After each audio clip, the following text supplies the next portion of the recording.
देखिए, एक तरफ मनोज तिवारी हैं, दूसरी तरफ उत्तर पूर्वी दिल्ली की जनता है। तो भाजपा तो प्रधानमंत्री जी के बारे में कुछ भी ऐतिहासिक बोल देती है। तो जो गांव ये लोग गोद लिए थे विकास के नाम पर, वो विकास गोद में ही है कि जो है पैदल चलने लगा है। जनता मन ही मन ठान ली है कि 10 साल हो गया है, समय समय पे सत्ता बदलते रहनी चाहिए। ये जीवन में आगे बढ़िएगा। कन्हैया कुमार जी, एक तरफ आप और एक तरफ मनोज तिवारी, कितनी चुनौती है दिल्ली में आपकी?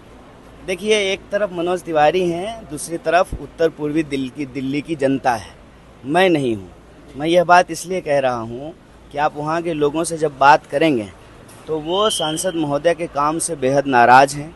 उनकी शिकायत यह है कि 10 साल में मनोज तिवारी जी दिखाई नहीं दिए, लोगों के सुख दुख में खड़े नहीं हुए, और वहाँ के लोगों की जो परेशानियाँ हैं, चाहे वो ट्रैफिक की समस्या हो, जल भराव की समस्या हो, डीडीए की मनमानी हो, किसी भी चीज़ में सांसद महोदय जनता के साथ खड़े नहीं होते हैं।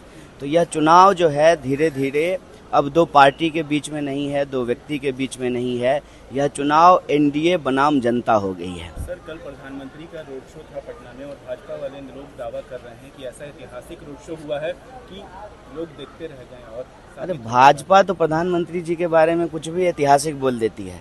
कल मैं भी सुन रहा था, बहुत सारे पत्रकार भी कह रहे थे कि पहली बार पटना में किसी प्रधानमंत्री ने रोड शो किया है। तो प्रधानमंत्री जी नीम के पेड़ पे चढ़ जाएंगे तो फिर कहेंगे कि पहली बार कोई प्रधानमंत्री नीम के पेड़ पे चढ़े हैं। इस तरह से इतिहास नहीं बनता है। इतिहास तब बनता जब प्रधानमंत्री जी बिहार की जनता की जो मांग थी कि बिहार को विशेष राज्य का दर्जा दिया जाए, उसको वो पूरा कर देते। और यह मांग जो है खुद उनके घटक दल के नेता श्री नीतीश कुमार जी ही कर रहे थे, तब इतिहास बनता है।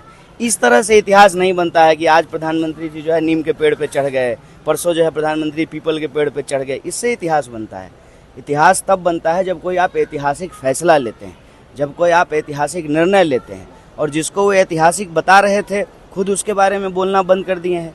नोटबंदी को भी ऐतिहासिक बता रहे थे ना, तो जब नोटबंदी हुआ तो क्या कहा गया, काला धन समाप्त हो जाएगा। और इस बार के चुनाव में प्रधानमंत्री जी मंच से कह रहे हैं कि अंबानी जी और अदानी जी के पास काला धन है। इसका मतलब नोटबंदी ऐतिहासिक फैसला नहीं था। इस तरह से इतिहास नहीं बनता है। एक दावा और किया है प्रधानमंत्री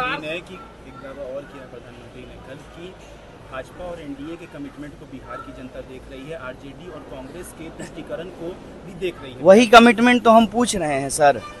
कमिटमेंट था ना बिहार को विशेष राज्य का दर्जा देने का, क्या हुआ उस कमिटमेंट का? स्मार्ट सिटीज का क्या हुआ? जो सांसद गांव अच्छा, आप लोगों को याद होगा कि सांसद लोग गांव गोद लिए थे। तो मेरा आपसे आग्रह है, एक बार इस देश के लोकतंत्र के लिए, लोगों के लिए एक बार उन गांवों को जाकर के दिखा दीजिए कि जो गांव ये लोग गोद लिए थे विकास के नाम पर, वो विकास गोद में ही है कि जो है पैदल चलने लगा है, अपने पैर पे खड़ा हो गया। जरा दिखाइए ना उन गाँवों को। सारे सांसदों ने जो है गांव गोद लिए थे। ये जो कमिटमेंट की बात है, उसकी सच्चाई बिहार की जनता समझ रही है। और आपको बता दें, जनता समझ रही है। ये इस बार का चुनाव जो है ना, 2 अलायंस के बीच में और 2 पार्टी के बीच में नहीं हो रहा है। इस बार देश की जनता एनडीए के सामने लड़ रही है। अपना खाना खा करके चुपचाप जा करके वोट कर रही है, क्योंकि उनको महसूस होने लगा है कि देश में तानाशाही बढ़ रही है।